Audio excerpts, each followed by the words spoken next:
With 1 week down in the history books for the Nintendo Switch 2, it is already the #1 fastest selling console of all time and #1 in our hearts. What's going on, everybody? It is your boy Kanashi TV back again with another video, and today I wanted to go over my 1 week review of the Nintendo Switch 2 up to this point. And I think right off rip, I think this is one of the most, obviously the most successful console launches ever at 3.5 million in the first 4 days. As of recording this, it is officially 1 week after. It is looking like it is more in the range of 4 million to 5 million consoles sold to this point after 7 days of selling. So if you didn't see my first impressions video, you should probably watch that one before this video. However, if you didn't, then just subscribe and it'll work itself out. So just as a litmus test, I just wanted to go over the games that I've been playing since this console's been out.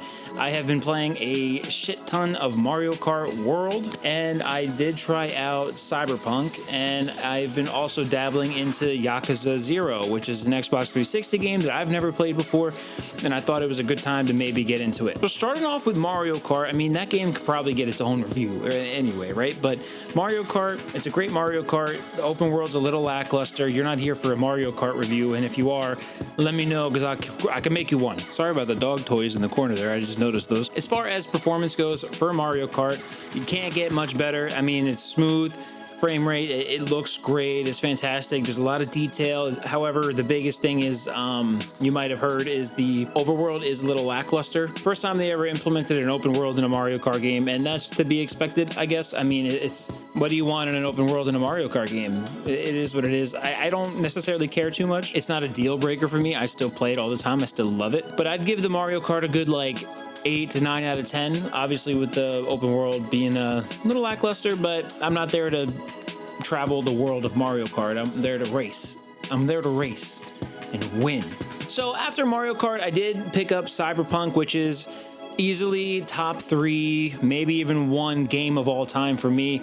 I recently, just before the Switch 2 came out, just 100% of the game on my Xbox/PC because there's cloud save, and I have to say, after all the patches and everything, Cyberpunk is one of the greatest games of all time. If you have not tried Cyberpunk and you did get a Switch 2, it's not going to be a bad experience for you. They did cram a lot of stuff into this game card for you on the Switch 2. However, the DLC, which came out a lot after, a long time while, that's not English, the DLC that came out a long time after the initial release of the game, and I preface that because I feel like that has a substantial significance for what I'm about to say. It doesn't run good. The Phantom Liberty DLC on Switch 2 does not run good, at least at the time of recording. I don't know if there's an update patch by now. Okay, so I'm not joking. I was literally creating B-roll for this part of the video right here, and there must have been an update or something, because it doesn't run too bad anymore. It's actually running, I mean, it's not great, but it's running a lot better than it was, and it actually is, I would say it's playable now. So Cyberpunk Phantom Liberty on Switch 2, playable, 100% playable. Forget what I said. LOL. Now the base game, again, like I said, no problem, but I don't know why people, I get why people are so excited that they were able to get this thing on a Switch 2 cartridge and it's playing on Nintendo hardware. Yes, that is very, very exciting. However, a lot of people forgot about Cyberpunk, and I recently played it, and high fidelity changes this game and how it looks, and you play it on a system that can run it. It's a different game. I feel like, personally, as somebody who completed the game, I watched the show, the Edge Runner show, Cyberpunk is probably one of my favorite franchises of all time. If you play this game start to finish on the Switch 2, you are doing yourself a disservice if you have better hardware to play this game on. I'm telling you that off rip. No disrespect to Nintendo, but the power that's in the Switch 2 is not... Cyberpunk should not be played on the Switch 2. If you have nowhere else to play the base game, it will run fine. That is fine. That is fine. You could play the game and it will play just fine. You'll have all the same experience as I did on PC and whatever, right? The DLC is very, very intensive and taxing on a system. And the Switch 2, I just don't think was powerful enough off rip to handle this game. And that's enough about Cyberpunk. That's all I got to say about Cyberpunk. Again, you're not here for a Cyberpunk review. You are here for a Nintendo Switch 2 review. Again, those are just a couple of games I played. I did dabble into Yakuza 0. I'm not going to talk too much about it because I just beat Chapter 1, and I'm actually really invested in this story. I've never played any of these games, and I'm actually really excited to keep playing. Now, let's go on to the actual feel of the system. Again, my thoughts have not changed from my initial impressions, and 1 week later, I'm still satisfied holding this thing. That's what she said, but this thing feels amazing. I think the texture they used on the plastics here is a little more, not sandpapery, but it's grittier than the original glossy plastic texture of the original Switch. I do think it's as premium feeling as an ROG Ally X without the heft of the ROG Ally X. Like I said, I do have that too. I love my Ally X, and again, this thing is nice to hold. It is nice to hold. I do want the D-brand grip. I think that would elevate this experience a little bit more because it's just so thin and so like meant to be carried that there's not a lot of palm features there, if you catch my drift. Like the ergonomics are not as evolved as I wish they would be, but leagues better than the original Switch by far, 100%. And then again, the screen is fine. It will get you through your play session outside. You're going to be able to be just fine with this new screen, this new LCD screen on the Switch 2. It is not an OLED. It is an LCD screen, but it is the newer technology of the LCD screens, whatever that means. And it does give the OLED a run for its money. However, if the OLED's a 10 out of 10, this LCD has got to be like a 7 or 8 out of 10. Like, it's not that much of a downgrade. However, when you're paying $450 for the new system, you would have hoped that it came out with the OLED. And it just kind of sucks because you know Nintendo is just going to release an OLED version of this thing for $500, which is $50 more. If you think about it, it all makes sense, right? They released the original one for $450, and then they're going to come out with an OLED for $500. Like, that's just how they're going to do it.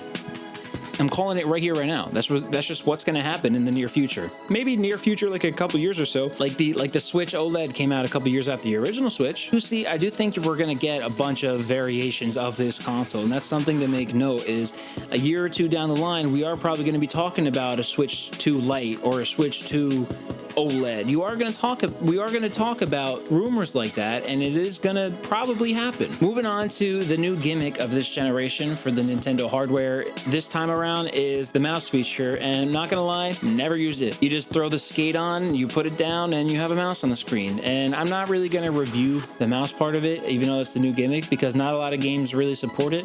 Cyberpunk does, but I didn't play Cyberpunk with a mouse and keyboard, so I don't, like, I wouldn't be the best person to tell you, like, hey, this feels good, because I'm not a mouse and keyboard kind of player. So check somebody else out if you're looking for, like, the mouse feature relevancy and how good that is. I'm not your guy for that, because I'm a controller boy at heart. Again, after my first week of having this Switch 2, and I haven't put this thing down. I love it. I really do love it. But I can't help but worry that in a couple of years, we're going to be having the same conversation that we had with the Switch 1, is that it's releasing with older hardware and might be somewhat relevant now, but in a couple years, it's going to be outshined by the whatever generation of consoles come out, and we're going to be looking at this thing like it's not good enough anymore, and it's not powerful enough, and they should have released it with better hardware, blah blah blah. I do feel like that's going to be a conversation in the next coming year or so, is that this thing is a little underpowered, and maybe that's fine. For Nintendo games, that is definitely fine. Mario does not require an 80 watt-hour battery. You know what I mean? Like, you shouldn't need 35 watt TDP in a Mario game, or a Mario Kart game, or a Donkey Kong game. Like, that's Nintendo, but somehow they got Cyberpunk working on 10 watts of power draw in a Nintendo Switch 2 portably, and that's honestly a godsend. That's a miracle. I don't know how they did that, because Cyberpunk is crazy. It is a crazy demanding game. However, I don't know if every single circumstance is gonna be a miracle. You know what I mean? Like, we gotta see how the AAA games look on this thing when they come out. Are we gonna get a Call of Duty on the Switch 2? I don't know. How is Madden gonna look? I don't know. They don't have upgrades for any of the 2K games that are on Switch yet. How far can they push the Switch limitations with those? We don't know yet. However, what we do know is they got Cyberpunk to run. So that's the only saving grace for me, saying like, okay, they can get Cyberpunk to run 30 frames a second, 1080p, it looks great. And I don't know, can you get 2K to look good? You know what I mean? Can you get Madden to look and feel good like it does on console? Can you get a Call of Duty to even run on this thing, like Warzone? Is it going to be capable of playing Warzone? We know that Call of Duty and Nintendo have been working on something for years, and they have deals and stuff like that to make this work, but is this hardware substantial enough to warrant that? Do we know if that's going to happen? No, we don't. And that's one thing 100% that I'm worried about. Overall, this console is great for right now. Like it plays every Switch game better, and the new games that are out for it right now, which are like one game, which is Mario Kart and Cyberpunk, or I guess 2 games, they run fine. But, big but, and in 2026 and 2027, we're gonna know a lot more, right? We're gonna know, okay, don't get Madden on this thing, don't get 2K on this thing, we still don't have Call of Duty on this thing, and those are just the ones off the top of my head, but you know what I'm talking about, like the AAA games that come out every year. I mean, how are they gonna play on this? And that's something yet to be seen. So after the first week, I gotta say this thing has blown me away in terms of what a Nintendo console could do. It has been a very long time since a Nintendo console could run relevant games on it. Games that came out like now. Like it's a very rare thing for a new game to come out on the Switch.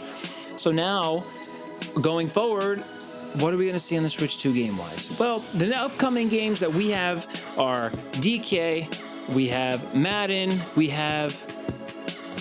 And I think that's really it that I'm looking forward to as far as something that's really going to push the system here. We don't, you know what I mean? Like, so again, if you made it to the end of the video, thanks for watching. My general takeaways are, if you're looking for a Switch 2, only get it if you're craving for Mario Kart. Only get it if you want to take Cyberpunk on the go. I have an ROG Ally X and I love it to death. I will play all of my AAA games on that if I want to play them portably. We do not know yet if the Switch 2 will change my mind. My Ally X is my best friend. So, and I love Nintendo, and I don't necessarily have that love for Asus, but I love my Ally. So I will give the Switch 2 a shot to play these AAA games and to scratch that portable itch for me. However, I will let you know when they come out if I am switching over from the Ally X to the Switch 2 to play all my modern games.